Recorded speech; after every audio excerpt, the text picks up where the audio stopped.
विश्वास्तथा स्मृतिगिरो यमचिन्त्य शक्तिं सृष्टिस्थितिप्रलयकारणमामनन्ति तं श्यामसुन्दरमवेक्रियमात्ममूर्तिं सर्वेश्वरं प्रणतिमात्रवशं भजामः।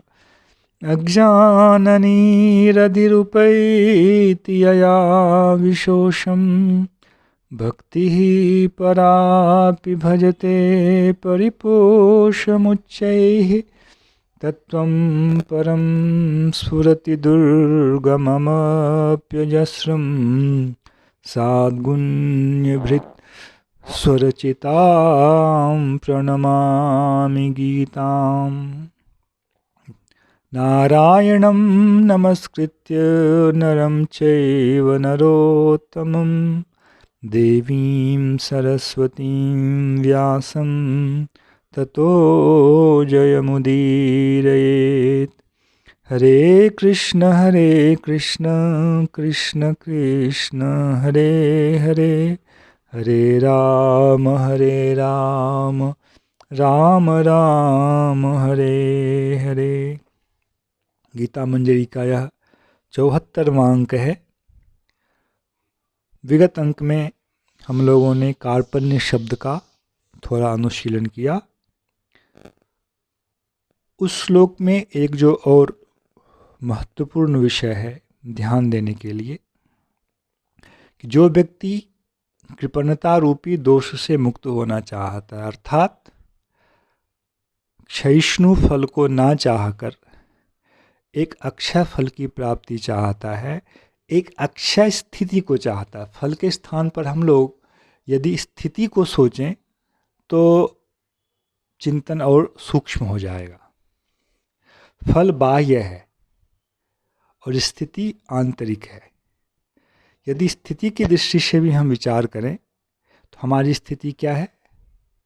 हमारी स्थिति चलायमान है, हम स्थिर नहीं हैं। यह हमेशा क्षय हो रहा है। हम बालक थे, युवा हुए, प्रौढ़ हुए, वृद्ध होंगे, फिर इस शरीर का परित्याग कर देंगे। तो यह क्या देख रहे हैं?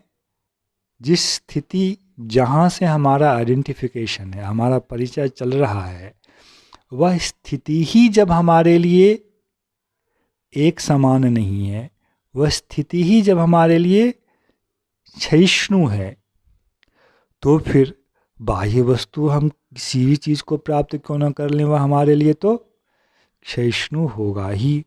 वह हमसे दूर ना हो, हम ही उनसे दूर हो जाएंगे, और यही संसार का एक सत्य है। तो बाह्य दृष्टिकोण को छोड़कर जो आंतरिक दृष्टिकोण है उस पर विचार करें कि जिस वस्तु के साथ हमारा अपना परिचय है, जिसको मैं के रूप में हम लोग जानते हैं, मैं बच्चा था, मैं बड़ा हुआ, मैं युवा हुआ, मैं बूढ़ा हो जाऊंगा, यह आंतरिक स्थिति है। जब यही क्षयिष्णु है तो फिर हम लोग सब कृपण हैं ही, क्योंकि इससे तो हम लोग मुक्त नहीं हो पा रहे हैं। तो शास्त्र का कर्तव्य होता है आपको एक अक्षय स्थिति में ले जाना। मोक्ष वह अक्षय स्थिति है जिसमें पुनः कोई परिवर्तन नहीं होता है। तो उस स्थिति में पहुंचाना जहां आप स्थिर हो गए, आप स्थितिवान हो गए। अभी हम लोग स्थितिवान नहीं हैं, हम लोग चलायमान हैं। चलना, स्थिर होना, हम लोग स्थिर नहीं हैं, हम लोग अभी चल रहे हैं, इसलिए हम लोग दुख भोग रहे हैं। वैसी स्थिति को प्राप्त करना जो वास्तव में ही स्थिर स्थिति है, उस चीज़ को दिखाना ही शास्त्र का कर्तव्य है। उसके बिना ऐसी दृष्टि आज तक किसी को प्राप्त नहीं हुई है, कितना भी हम फिजिक्स, केमिस्ट्री, मैथमेटिक्स पढ़ लें। यह हमारे मौलिक समस्या का समाधान करने वाला नहीं होता है। इसके लिए हमें क्या करना पड़ेगा? हमें शिष्य होना पड़ेगा, हमें शास्त्र के अनुगत होना पड़ेगा। और शास्त्र भी समझ में नहीं आता है, इसलिए हमें ऐसे व्यक्ति के अनुगत होना पड़ेगा, उनके समीप जाना पड़ेगा जो शास्त्र को समझते हों और शास्त्र के अनुसार से आचरण करने वाले होते हैं, और ऐसे व्यक्ति को ही गुरु कहा जाता है। इसलिए अर्जुन अंत में इस श्लोक में आकर कह रहे हैं, यत् श्रेयः स्यात् निश्चितम ब्रूहि तन्मे, जो मेरे लिए मंगल है उससे निश्चित कर आप कहें। पर मंगल का उपदेश व्यक्ति तब तक ग्रहण करने का अधिकारी नहीं होता है, और उपदेष्टा उसे तब तक उसका उपदेश नहीं देता है जब तक उसमें वह गुण नहीं आ जाता है जिसको हम लोग कहते हैं शिष्यता। इसलिए अर्जुन कह रहे हैं उसकी यह योग्यता मेरे अंदर है, मैं क्या हो रहा हूँ, शिष्यस्ते, मैं आपका शिष्य हो रहा हूँ। अहम ते शिष्यः। अब माम साधी, शिष्य हो जाने के बाद फिर अपना तर्क नहीं चलता है। प्रश्न हो सकता है पर अपना निश्चय नहीं होता है। निश्चय तो उस व्यक्ति का होता है अथवा शास्त्र का होता है जिसके प्रति हम अपनी शिष्यता दिखा रहे हैं। इसलिए बोल रहे हैं माम साधी, मेरे प्रति आप अनुशासन करें। और त्वाम प्रपन्नम, मैं आपकी शरण में हूँ। तो श्रेय की कामना करने वालों के पक्ष में यह 3 आंतरिक योग्यता का होना आवश्यक है। पहला तो यह कि वह शिष्य बने। शिष्य वह तभी बन सकता है जब वह शरणागत होगा। और फिर तीसरा गुण उसमें यह हो कि उसे शास्त्र जैसा कह रहा है अथवा शास्त्र का उपदेश करने वाला जैसा उसे कह रहा है, वैसा करने के लिए वह आंतरिक रूप से तत्पर हो। अर्जुन ने अपने अंदर इन तीनों गुणों को यहाँ दिखाया। अहम ते शिष्यः, माम शाधि, त्वाम प्रपन्नम। इसके बाद ही भगवान उनको कुछ कहेंगे।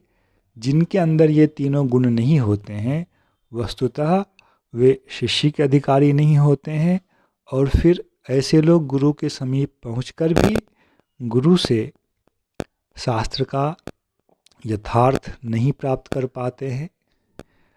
और वस्तुतः इस सब के पीछे जो भगवान की एक आंतरिक करुणा का प्रवाह चलता आ रहा होता है शास्त्र और साधु के माध्यम से, वह शिष्य की इस अयोग्यता, शिष्य अर्थात शिष्य नामधारी की इस अयोग्यता के कारण कहीं न कहीं वह कटी कटी सी रहती है। इसलिए अक्षय स्थिति को प्राप्त करने में बहुत विलंब भी हो जाता है। नहीं प्रपश्यामि ममापनुद्यात् यच्छोकमुच्छोषणमिन्द्रियाणाम् अवाप्य भूमावसपत्नमृद्धं राज्यं सुराणामपि चाधिपत्यम्। मैं आपकी शरण में आ रहा हूँ, आप मेरा अनुशासन करें, मैं आपका शिष्य हूँ। इसके पीछे अर्जुन अपना एक और कारण दिखा रहे हैं। नहीं प्रपश्यामि ममापनुद्यात् यच्छोकम उच्छोषणम इंद्रियाणाम। कृपणता की ही व्याख्या अर्जुन कर रहे हैं। क्या कर रहे हैं? मैं शोक युक्त हूँ, और यह शोक कैसा है? यह शोक ऐसा है कि यह मेरी इंद्रियों को सुखा रहा है, अर्थात इंद्रियां दुर्बल हो रही हैं। मेरा हाथ धनुष उठाने में समर्थ नहीं है। उस पर मैं बाण रख करके भीष्म पितामह और द्रोण जैसे पूज्य व्यक्ति पर चलाऊं, इसकी तो संभावना ही छोड़ दें। धनुष ही उठाने में धनुष ही मेरे हाथ से छूट रहा है। गांडीवम संसते हस्तात, गांडीव हाथ से नीचे निकल रहा है। यह है इंद्रियों का उच्छोष, इंद्रियों को सोख लेने वाला। अर्जुन का जो शोक का स्तर है वह ऐसा है कि अर्जुन की इंद्रियां पूर्ण रूप से विकल हो गई हैं, अपने कार्य को करने में समर्थ नहीं है। इसलिए अर्जुन का कार्पण्य जो है इस प्रकार का शोक है। यत् शोकम उच्छोषणम इंद्रियाणाम नहीं प्रपश्यामि ममाप अनुद्यात। मैं ऐसा कोई उपाय नहीं देख रहा हूँ जिसके द्वारा मेरे इस शोक का निवारण हो सके, इसलिए मैं आपकी शरण में आ रहा हूँ, मैं आया। और मुझे तनिक भी राज्य की चिंता नहीं है, राज्य की इच्छा नहीं है, यह मैं फिर से बोल रहा हूँ। अवाप्य भूमा वसपत्न मृद्धम, इस भूमि पर असपत्नम रिद्धम। कोई असपत्न का मतलब होता है, असपत्न का मतलब होता है सौतेला, अर्थात कोई भागीदार ना हो, ऐसा भी रिद्धम राज्यम अवाप्य, इस भूमि पर हमें ऐसा राज्य प्राप्त हो जहाँ कोई भी हमारा सौतेला ना हो, कोई हमसे विरोध करने वाला ही ना हो, ऐसी स्थिति हो। अथवा सुराणाम अपि चाधिपत्यम, इस भूमि की क्या बात, स्वर्ग का भी आधिपत्य मुझे मिल जाए।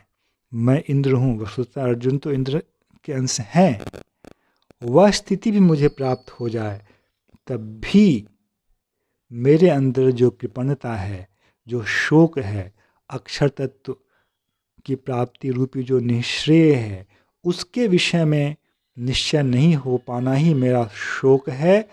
और उस शोक की निवृत्ति न तो यह निष्कंटक भूमि का राज्य, न ही स्वर्ग का आधिपत्य इंद्रत्व की प्राप्ति होने से भी हो सकती है। इसलिए मैं आपकी शरण में आया हुआ हूँ। मुझे ये चीज़ें नहीं चाहिए। मैं जानता हूँ कि धर्म करना मेरा कर्तव्य है, किंतु मैं क्या हो गया हूँ, धर्म सम्मूढ़ चेता।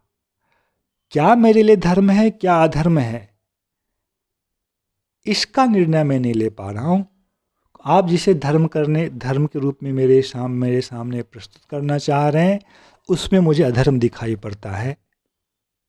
और मैं जिसे धर्म मान रहा हूँ अभी, वह आपकी दृष्टि में अधर्म हो रहा है। इसलिए मैं धर्म का निश्चय नहीं कर पा रहा हूँ कि मैं क्या करूँ क्या ना करूँ। अर्जुन धर्म संकट में है, अर्जुन अधर्मी नहीं है।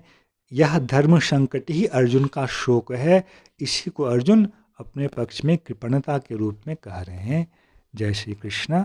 हरे कृष्ण कृष्ण कृष्ण हरे हरे, हरे राम राम राम हरे हरे।